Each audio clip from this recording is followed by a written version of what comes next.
I'm blocking now, but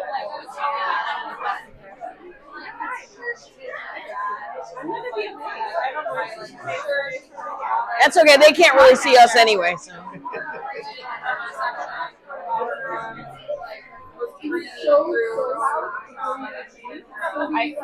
I have a podcast, so I'm much more used to just not being looked at. That's why I'm a writer. I'm perfectly happy with that. I'm a writer. I'm totally fine. I'll stand in front of me.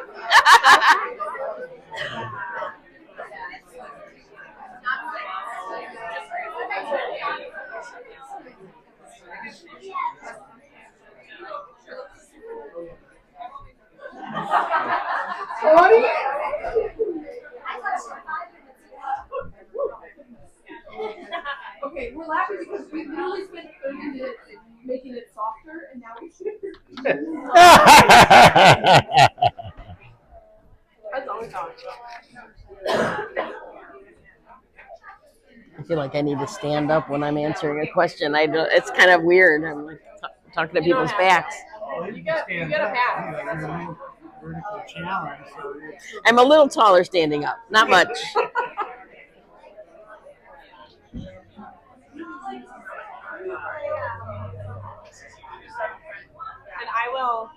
And we have questions from the audience, which hopefully I will run the mic out to them so that. Yeah, that makes sense. Everything's running with you guys. Everything's running, I know. I'm more of a reader than a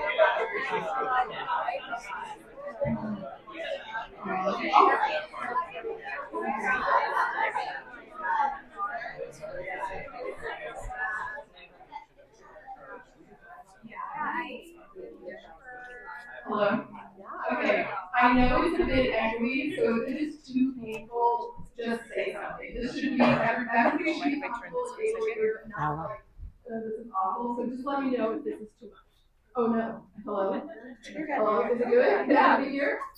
Oh, magic, thank you. Thanks, Jen. Okay, so thank you so much, everybody. Give yourselves a round of applause for running. Thank you. Give yourselves a round of applause for being here. Yay! We're so grateful for everybody, and you can always join any one of our events in the way that is right for you. So you are always welcome to come for just a Q&A or both portions, whatever. So for those of you who just joined us, we did a 3-mile route where we stopped at a few different places where each of these people has a connection to, and Betsy is going to explain that in a moment. But I just wanted to say to all of our panelists, who we will introduce in a moment, these are a group of amazing Chicagoans who love to explore the city using movement and stories. And they all read The Great Believers, and they're all really, really excited to learn about you. So thank you for being here tonight. So I'm going to pass it along to Jen first to talk about Gerber, Hart Library Archives, and then I'm going to pass it on to Betsy for the panel. But I wanted to mention after the panel, keep your little butts in your seats because we have a raffle and some announcements. That was a good one, right? Okay, so hello. You got it. Think we lost it? Yeah. Did we lose it? Yeah. True. Okay, let's just all pretend we have it. All right. So Jen, use this mic to talk about Gerber, Hart Library Archives, and then we can tell them about our fun plan for the archive night. Yep. I was like, what plan? Okay, I'll hold it here in case the sound comes back on. But I'm Jen. I work at Gerber, Hart Library Archives. We are a LGBTQ library and archives located up in Rogers Park, and we were founded in 1981. So we have a lot of materials that relate to the events that happened in the Great Believers, and Rebecca Makkai did some research at Gerber Hart as well. I created this little reading list, which is at the front. On the back, it has a bunch of suggestions of like if you want to learn about the papers that inspired the newspapers that are in the Great Believers. Do you want to learn some general LGBTQ history? There's a lot of recommendations here. This barely scratches the surface. So if anything piques your interest about Chicago LGBTQ history, you want to learn more, there's an email for us. There's also a QR code that goes to our website. So happy to help, and I love doing history sleuthing. So follow us on Instagram at Gerber Hart. You can sign up for our newsletter at the front or on our website as well. But very excited to hear more about the book. I read it for the first time last week. It took me a long time to build up to reading it, and it was definitely very emotional and beautiful, and I can't wait to hear from everyone on the panel today. So thank you all for being here. Thank you. I'll hold it to just in case. And also it makes me look really official, right? Okay. So for those of you who went on the run, you already heard who Betsy is, but I'll introduce Betsy again. And I also did just want to say, we did host Rebecca Makkai back in 2023, which was awesome. And we had the panelists who are here with us today. We had them along the route when we did this in 2023. And so Rebecca says hello, and she says thank you, and she says she wished she could have been here with us, but she's on vacation. But that being said, one of the things that we loved about our 2023 event with you all is that we heard a little bit from you, but we heard about 5 minutes each. So people really wanted to know more about you. And so this was our one opportunity to be able to do that. So this is a very exciting opportunity. So now on to Betsy. So Betsy's the host of her own book club and the podcast Books with Betsy, which celebrates the reading life for all readers. And each week, Betsy interviews a different person about their reading life. One of you could be a lucky podcast attendee, or what do you call them? Guest. And Betsy encourages all readers to find their most accessible path to enjoying reading. And pass it on to you. Thank you, Betsy. Hey, y'all. And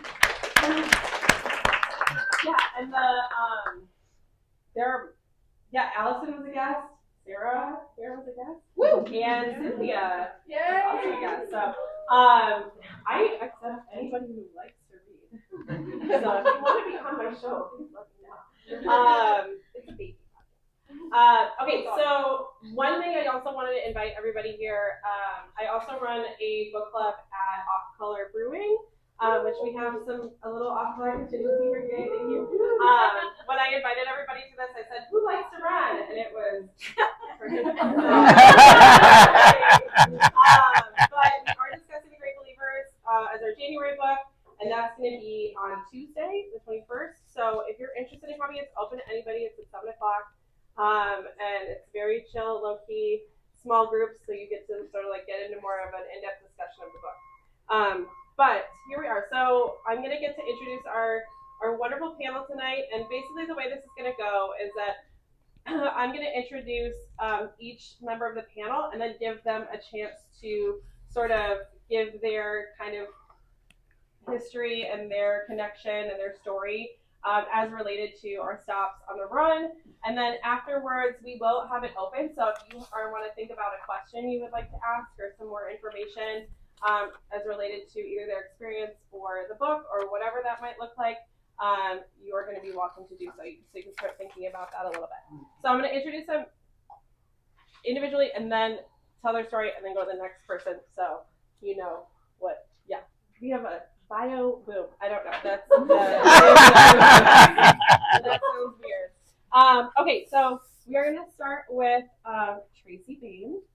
I did not practice last name, so that's good. Tell me if I'm wrong. You got it. And Tracy is the co-founder of Windy City Times and is an author and activist. Her work was used as research in The Great Believers, and she was interviewed by Rebecca Makkai for the book. She was inducted into the Chicago LGBTQ Hall of Fame in 1994 for the Windy City Times. And the stop that we just did over there, where we were talking about the newspaper, would be the stop that correlated to Tracy's experience. So, Tracy, would you like to go ahead and share a little bit? Sure. First, I want to point out the legendary Tom Tunney, owner of Ann Sather, is here with us. And he could easily be on this panel as well. The Illinois Masonic stop Ann Sather's provided meals for just thousands and thousands of people impacted by HIV/AIDS over the years, including through Open Hand Chicago and at Illinois Masonic. So Tom has many a story as well. And St. Joseph's. And St. Joseph's, yeah. So I know everybody has cinnamon hands, but this is a book that is available at Gerber Hart Library. It's not available for sale. We did it for our 35th anniversary of Windy City Times in 2020. It has hundreds of covers, including right at the start on page 8 from 1985. This is kind of the source material that Rebecca was looking at. So you can go and see it at Gerber Hart. We might, for our 40th anniversary this September, reissue it and make it available more widely. It was a limited run fundraising book. But you can see all of the LGBT papers that I was associated with in some way in here. And so I'll pass it around and trusting. I have 10 left, just FYI. So that's it. So the Windy City Times newspaper was co-founded in 1985 by Jeff McCourt, Bob Bearden, and Drew Bananish and I, with a bunch of other writers and other folks. We were first located at in a third floor walk up where Jeff and Bob lived together on Melrose in the Lake. Bob was diagnosed with HIV/AIDS within a very short period of time, maybe 3 or 4 weeks of when we launched in September of 1985. That was also around the time when Rock Hudson was diagnosed with HIV. And Bob was very, very sick for a long time. And we eventually moved out of that facility and moved to a second story over here that was called the Rhodey Center. In the front of the Rhodey Center was Horizons Community Services Social Service Agency, a counseling center, a couple other tenants, and we were in the back building on 2 floors, on the second and third floor, right next to the L. So when Rebecca a few years ago came to my house and interviewed me about a gay newspaper in 1985, it was fascinating to hear her questions as someone who was a little kid then, not part of the community. And I felt like, ultimately what ended up in the book is a totally different name of newspaper, different genders, different everything. But there were some really funny stories that were right out of the time period that we were working in. It was a volatile time period, passionate and sad and all sorts of things that were happening. But back then, the LGBT media were the only ones really covering any depth of what was going on with HIV/AIDS. We were the only source of information for the broad public. We, gay doctors were providing information, nurses, everybody that could find any scientific information as drugs started to be developed and everything. So the LGBTQ press was just vital to communicating what was going on. Equally important was documenting the lives we were losing. There's a new book that's going to come out in around April that I worked on the last year and a half. It's The History of Howard Brown Health. In there is extreme detail on how that organization started around 1973-74 as a VD clinic, and then did work on the hepatitis B vaccine. And that work led to them also doing early research on HIV/AIDS, which fast forward helped on creating a vaccine for COVID, which in turn may help finally create a vaccine for HIV. So the journey of Howard Brown and the importance of it in that era that The Great Believers is about, you're going to be able to read a lot of detail about it. Both Gary and Arnold are in the book, as well as about 130 other folks, and hundreds and thousands of pages of archives were looked through to really tell the story of the resilience of a community, the internal traumas and fights, and all of that drama that comes when you're fighting for your lives as well as fighting one another, but you still make it through. And so if you want to carry on, obviously Gerber Hart will have the books, and you'll be able to get them from Howard Brown and other places. But I'm really grateful for the Great Believers, because Chicagoans were often forgotten in the fight of the gay movement generally, but also HIV/AIDS. It impacted this city differently than the coasts. We learned from the coasts and how they responded, and we're able to, we weren't as devastated here, but we were certainly devastated. But that is thanks to the people that were working on the coasts to fight for change. ACT UP was started in New York. It came here, right? Those kinds of things. But we did a tremendous amount of innovative stuff, including Tom, delivering, just people would walk people's dogs. They would deliver meals. They would do anything they could to serve our own community. The lessons of that are going to be needed again. So I appreciate being here tonight.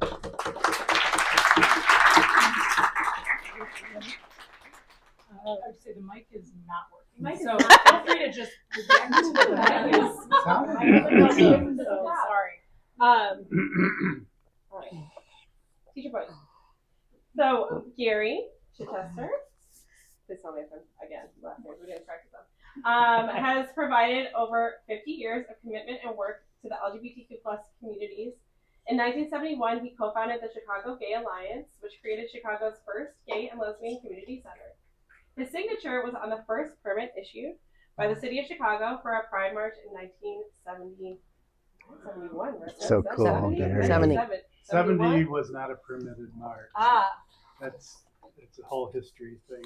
So Well, 71, we went for a permit. Got it. And as Quinn filled us in at the stop at Clark and Wellington, that was the first, the 1970 parade was the first Pride parade, period. So In the world. in the world, yes. So we are going to hear, not the fake microphone. Here now. It helps. It helps. I can do my share imitation. But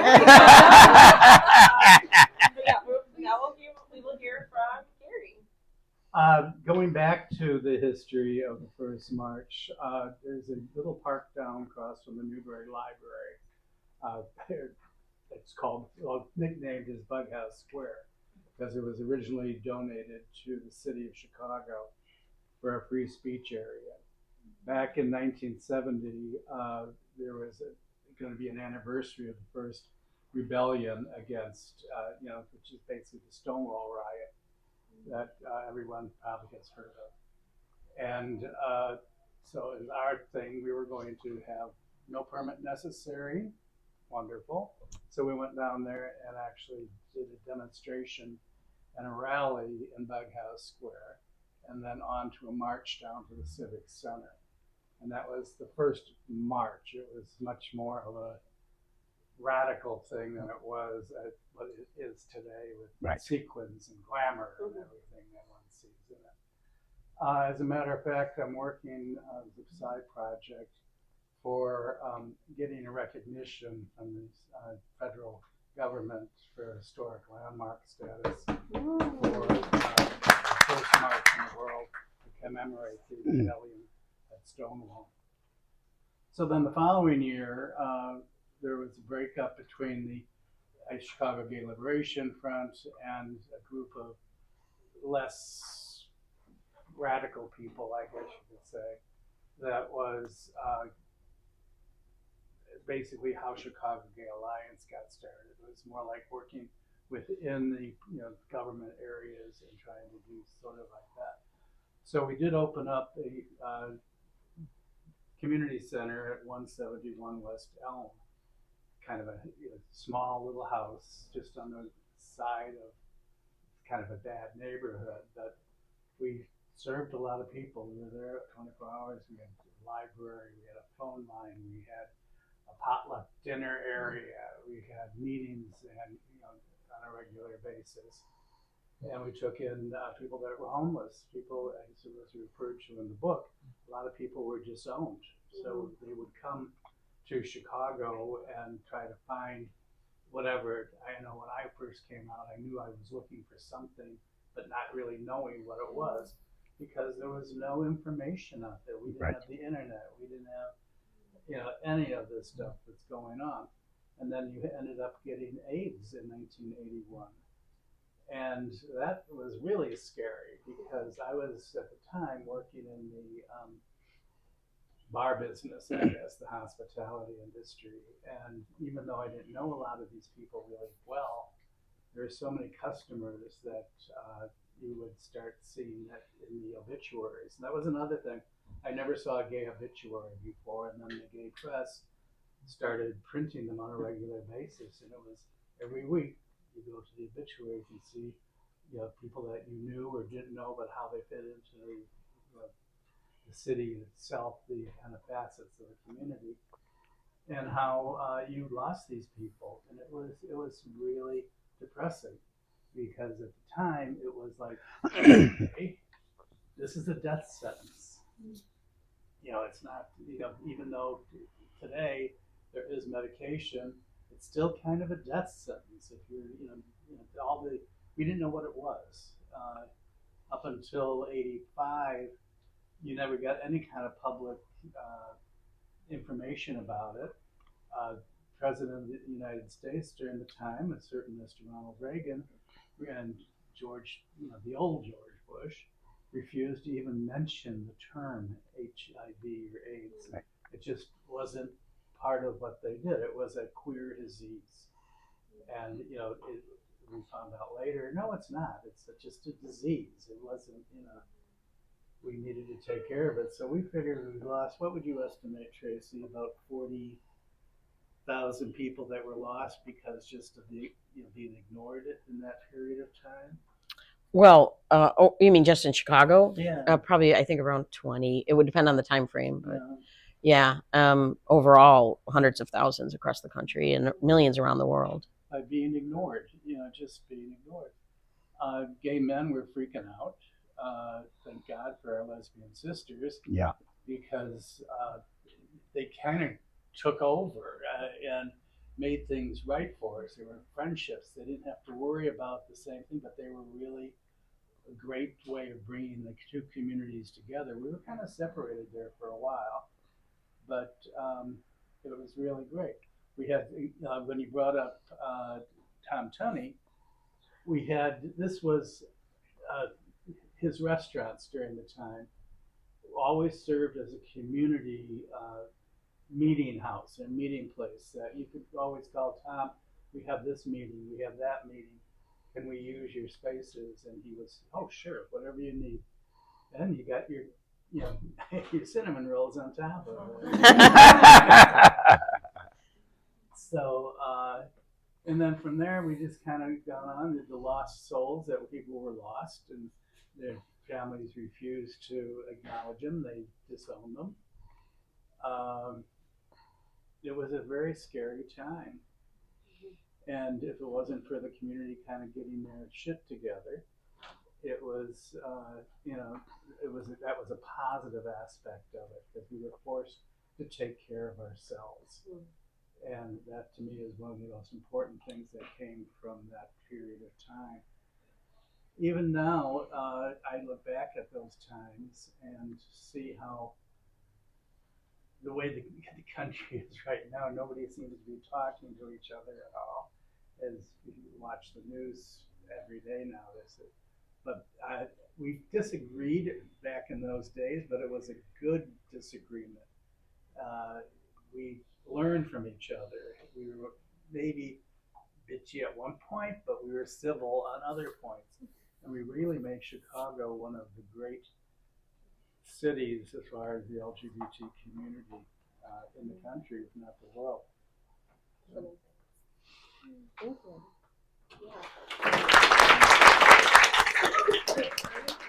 Yeah. Yeah. Yeah. Could I just do how are we in the back of the volume? Okay, just wanted to make sure. Feel free to come up. Come up closer. There's still seats. Very good. Just wanted to invite you. We did test the mic. Of course. I do want to clarify, we did testing for like 30 minutes. I'll tell you what it is, you burned out the battery. Yeah.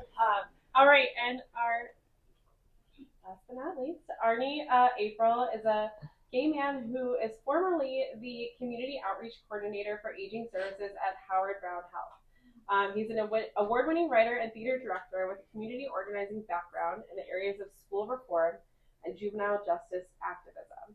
And when they did the run previously, Arnie got a chance to speak when we were at the stop outside of Masonic. So that's our story. Yeah.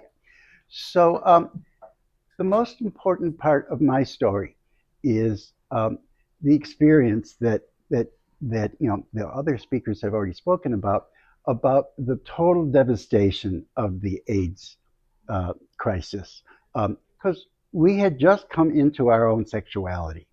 So there was a real sense of sexual liberation and joy in our community. And then when AIDS came in, And there was no real information, but horrible public information about this horrible, dangerous gay cancer that was going to ruin the country. There was deep, deep hysteria against HIV in the whole community. And the failure of those two presidents to even acknowledge this is an issue was devastating. I also want to validate what the other speakers have said, that when we realized that we had to take care of each other, and that we would get no real information and no real support, nothing but public hate for our needs, we stepped up and served each other. We got into all kinds of organizational fights about how we did that. A lot of them were very bitter. Disagreements, maybe. There were fights. But it's because, not worse than what we have in the Republicans in Congress right now. So, but a couple things happened that were very significant, that I, as a person who had just come out recently before AIDS had hit, and had been so grateful to be a patient at Howard Brown from the time I was young, there was just such deep despair. I mean, you would go out to a bar and you would see people that you had crushes on or that you had slept with who had Kaposi sarcoma over their whole face, so, and there was no information about how it was spread. So we all thought that if we had been sexually active, that we were going to die. We were going to die a horrible death. And as Gary said, each week you would open Windy City Times and find out more of your friends that had died. You had seen them a week ago. You didn't even know they were ill. So it was loss after loss after loss, and we were worn out from going to funerals. I didn't even go to all the funerals that I wanted to. And it was really devastating. But there was this, because there were no other resources and so little information, we depended on gay newspapers, and we depended on the health clinics, where there were gay doctors and gay nurses, and you felt safe talking about your own fears and vulnerability. I had several of my roommates in a row die of AIDS. I finally found a long-term partner that I adored, and he died of AIDS. There was enormous loss. Of all my closest friends from that period, there's only two that survived. I was so grateful to the lesbian community who stepped up and took care of so many of us, because families had rejected them. Their friends had rejected them. Their straight friends wouldn't have anything to do with them. There was so much hysteria around AIDS, and it was all directed towards hate towards the LGBTQ community. And there wasn't even any discussion about the hate directed towards the trans community. So there was internal conflicts inside the LGBTQ community where cis gay folks were very hostile towards the needs of trans folks. And then after the crisis had passed, many lesbians who'd taken care of, many of us had died in their living rooms, and there was very little interest in the folks who had survived and become assimilated into mainstream culture towards the needs of gay women in our community. So I know many lesbians who are caretakers for people dying of AIDS, who are profoundly bitter towards all cis gay men. So there were coming togethers. I used to live in an apartment building where most of the people in the building were gay, and everyone's doors was open. So if you ran out of coffee, you would go to your neighbor's place and just take some coffee. Now you didn't have to tell them. So I'm very concerned about the loss of that sense of community. And I'm really concerned about young people who didn't have any knowledge or contact with the AIDS crisis, and don't realize what danger we're in now. because of the Trump government and the oligarchies taking over all policy. I just want to finish with one short story. While I was working at Howard Brown in aging services, I helped convene a long-term AIDS survivors support group, which I'm still a part of, even though I'm not working there anymore. I was one of the few people in my circle of gay friends who never contracted HIV, but everybody else died. Everybody else died, and many of them died really horrible deaths. I was proud that the community really came out in support of the people who were surviving with AIDS. And I'll finish with one kind of funny story from the ward at Masonic. So my personal physician was David Blatt before the AIDS crisis hit, and his partner formed the unit at Masonic. And what's documented in the book was the express intention to develop a caring community inside that ward, that people who were dying were just kind of discarded, And of the folks that I work with now that are long-term survivors, they thought they were going to die within a year. So they spent all their savings, and they don't have money now. And they don't have family to take care of them. The support services are very hard to get. So one day in this loving AIDS ward, and David Blatt flew in at my request to just talk to the current survivors about what those early years were like. And one of the patients came up to him and said, David, why are they making an announcement? Would the drama queen please come to the front desk? Okay, and David had to say to this patient, no, they actually said, would the trauma team come to the front desk? But the fact that he could tease them and they could laugh and they could express outrage was part of the character of that site. Yeah. Thank you.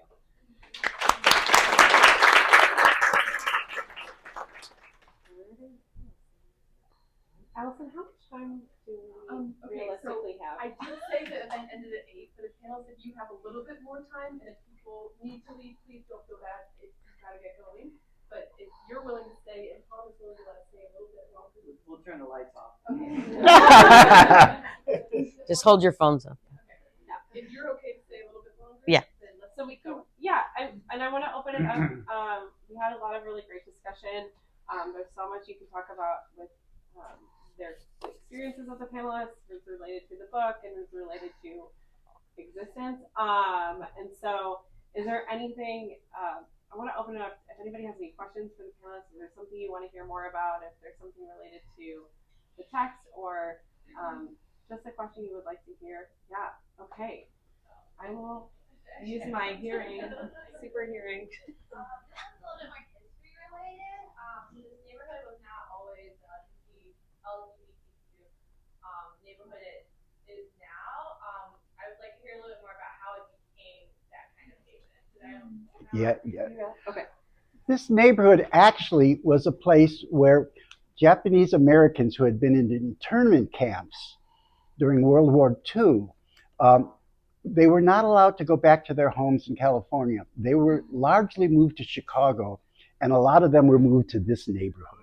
So there used to be a lot of Japanese restaurants and paper stores, and I don't know when and how it became a target for gay, arrivals. But it's interesting, it's interesting to me that this was a neighborhood for marginalized people, and then another set of marginalized people came in. So it was also heavily Latino in the 70s when Little Jim's Bar opened at the spot that now Howard Brown Health is at the corner of Cornelia and Halsted.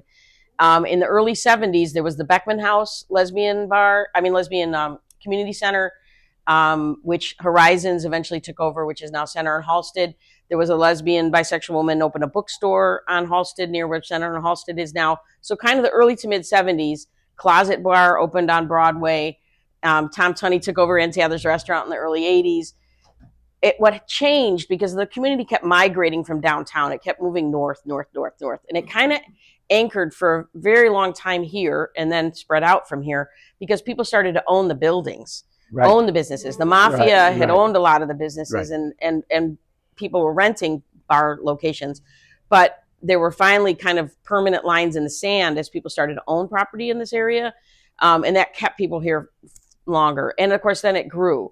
So at the Dunkin' Donuts that used to be at the corner where I think it's a Target now, that was a huge gathering spot for gay youth in the 1980s.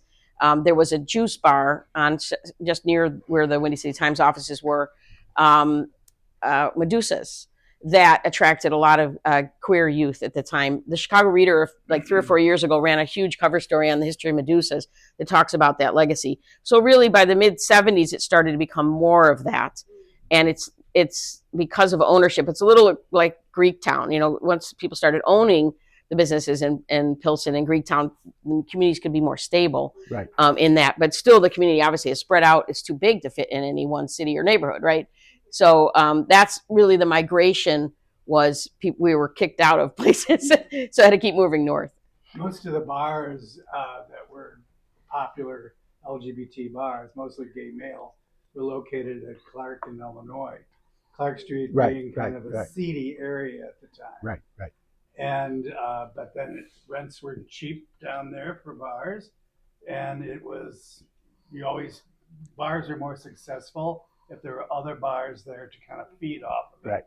So you could go at the time downtown. It was the Bistro, the Gold Coast, the Redoubt, the Baton, all these different clubs that people would go to. As those kind of closed up, then the migration, because again, the Illinois Medical Association, I believe, owned most of that property down there, and slowly we were kind of priced out. So we moved up to where things were a little more affordable.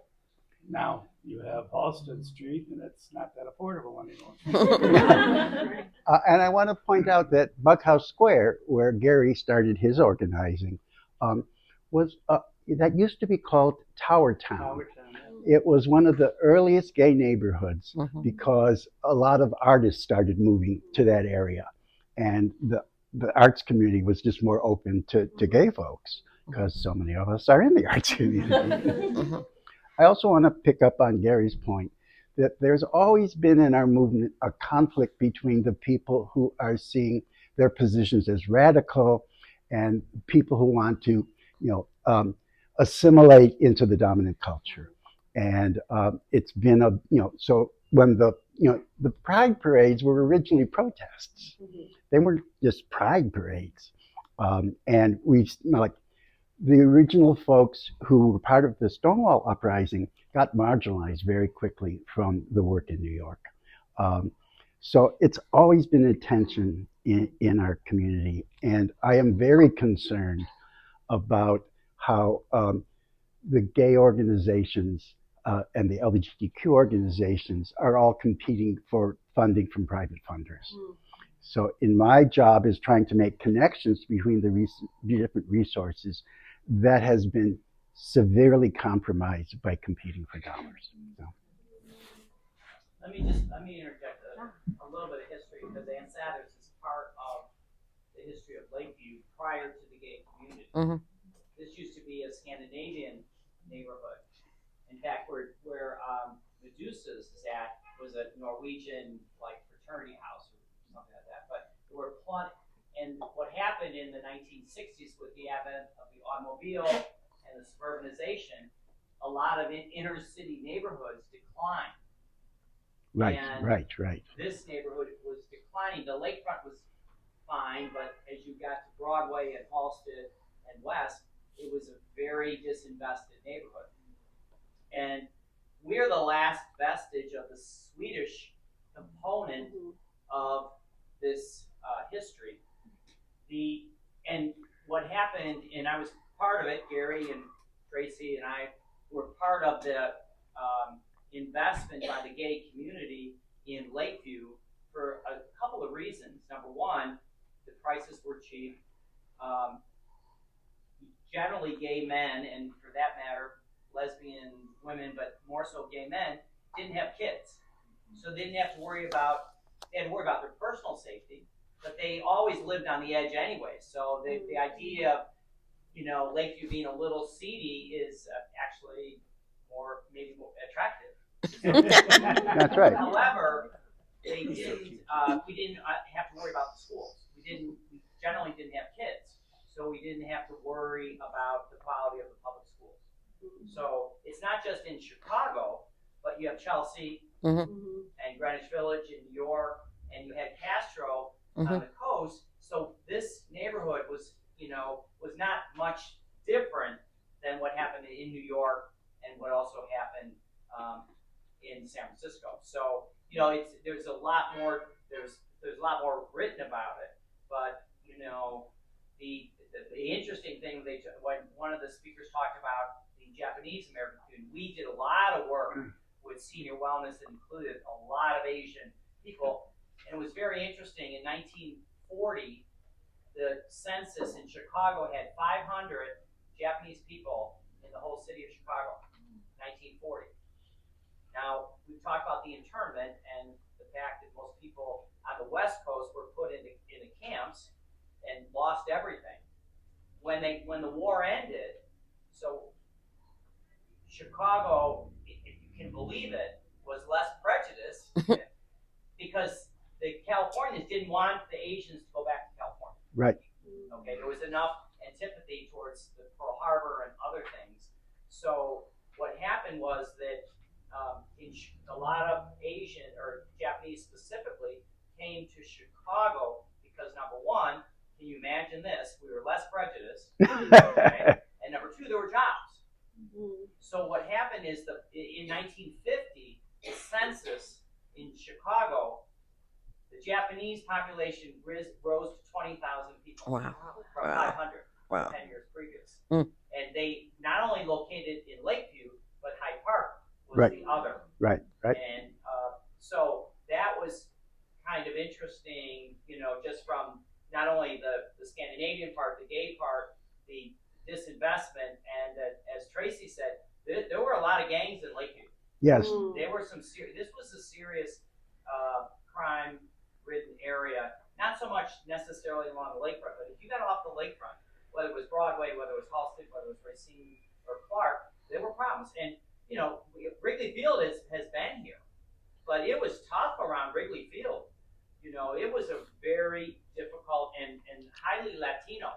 And of course, with the changing, the gay community put the investment dollars and made themselves at home here, and they also followed with gay-owned businesses. Right. So the combination really set a foundation here for the community. As was said, the community not started here because it was evolving over a period of time from Bughouse Square to Alfie's was on Rush Street, and then Clark and Diversity was an area, but finally settled because a lot of us actually now own the building.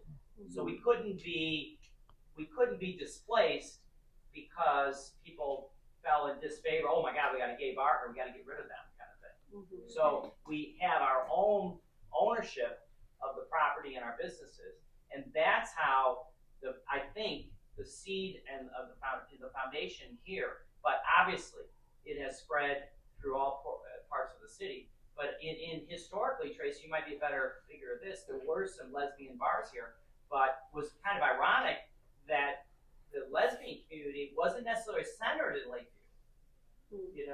It was a little bit certainly in Andersonville was ahead of its time as a woman's-based community, and then it was a little more spread out, but it wasn't the sense of the gay bar district that Halsted became. There's never been a lesbian bar district because there aren't enough. They don't spend this money the same way, but there was a lesbian bar, Ladybug, I think it was, on Halsted. There was the Swan Club right by Wrigley Field. There was His and Hers, which was all gender, right next to Wrigley Field. The Closet, women owned on Broadway. So it was periodic, sporadic around the city.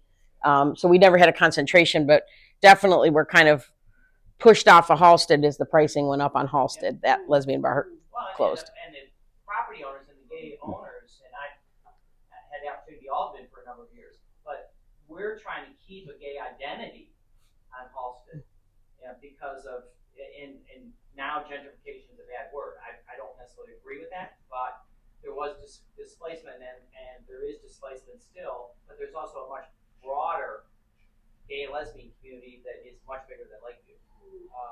But there's, that's why we were very decisional about the center on Halsted being at one end of the Halsted Street corridor, the gay bar owners and restaurants on the other, LGBT senior housing, and we hope someday Gerber Hart has a presence on Halsted Street, but that's my personal bias.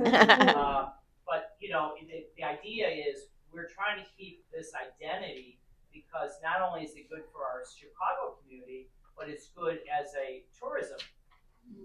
I've been to many cities looking at the gay and lesbian environment. It's here, there, and everywhere. You got to have a car, and what's been interesting is that Chicago has a concentrated community with support services, whether it's Howard Brown Center on Halsted or LGBT housing, intertwined with a commercial district. But it's hard, and it becomes increasingly more expensive. Yeah. I've said enough. And I want to, as the panel knows that I can keep talking. but it's really important to talk about, as Tracy and Gary have mentioned, we had very little access to information. And in the early days, one of the only places that I, as a young gay man, could get any information was at panels held at Ann Sather's. I went to a panel when I was very young, and there was a panel about LGBTQ aging. And I hadn't even thought about that. Now I'm old, But there were people like Gary and Tracy who really helped people convene. And I also want to really encourage folks to go to the Gerber Hart Library, because there's lots of research that needs to be done there. And we need the next generation of folks to start doing it. The only other interesting thing, I don't think 80% of people don't know, the other one is the Leather Archives. Yes. That is an amazing piece of LGBT history. Now, where's it at? It's on Greenwood. Center. 2 blocks away from us at Gerber Hart. So Yeah, we that's are right there. a must-see day. You have to check your hours, but it's pretty cool. Good night, everybody. Thanks, Good John. night, John. Thank you. Okay, well, I think that was one more question. One more? Yeah, one more question. Hello. So you mentioned early on that kind of like the AIDS epidemic was different in Chicago than it was on the coast. And I was just curious if you guys could like expand on that. And how is it different in Chicago versus?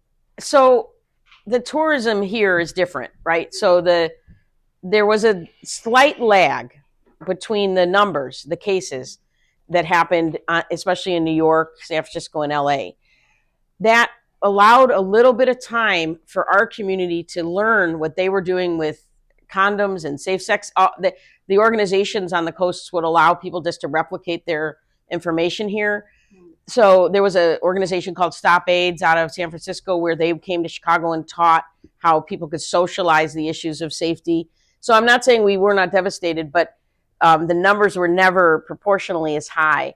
In the Howard Brown book, we talk about the multi-center AIDS cohort study, the MAX study that started in 1981 with Howard Brown. The hundreds of men who volunteered their time to participate in that were getting information ahead of the curve. So Chicago was the only community center that was part of this study. It was all academic institutions.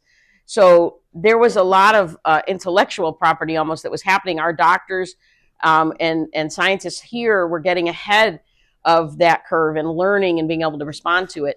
So when they went back after an HIV test was developed, because Howard Brown had done this hepatitis B research, there were samples the CDC had of gay men's blood from the late 70s.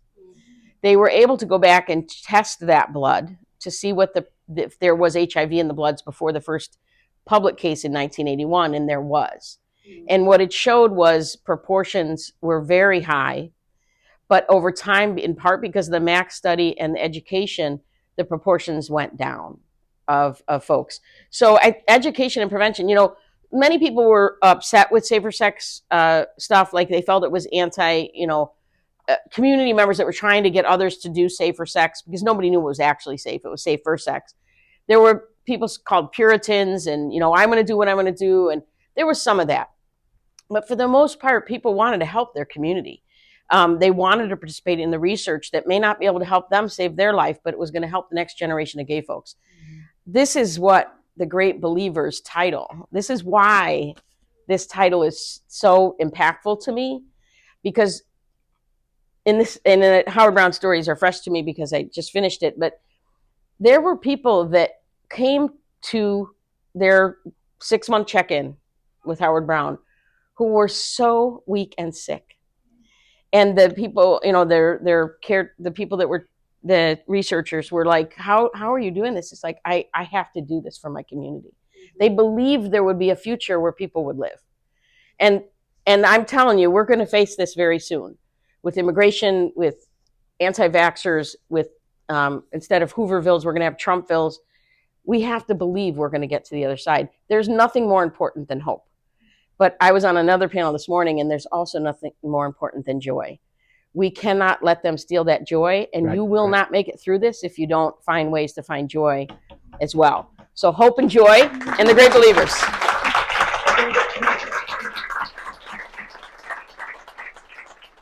Funding was also a big issue constantly, trying to find money. And there was a group here that we learned from New York called ACT UP. And the leader, one of the leaders of Chicago's ACT UP was Danny Sotomayor, who was a political activist, cartoonist, and some amazing, amazing things that he had drawn. But he and his partner, McPherson, ended up both dying of AIDS, and great loss.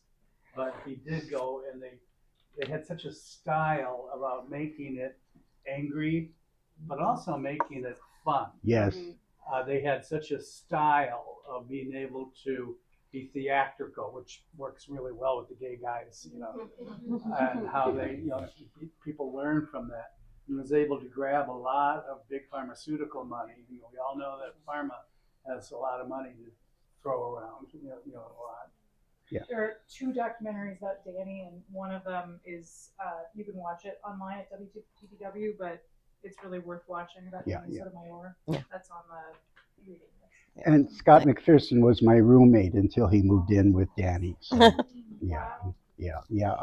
another one of my roommates was dying of AIDS, and I came home one day, and there was a check for the next month's rent.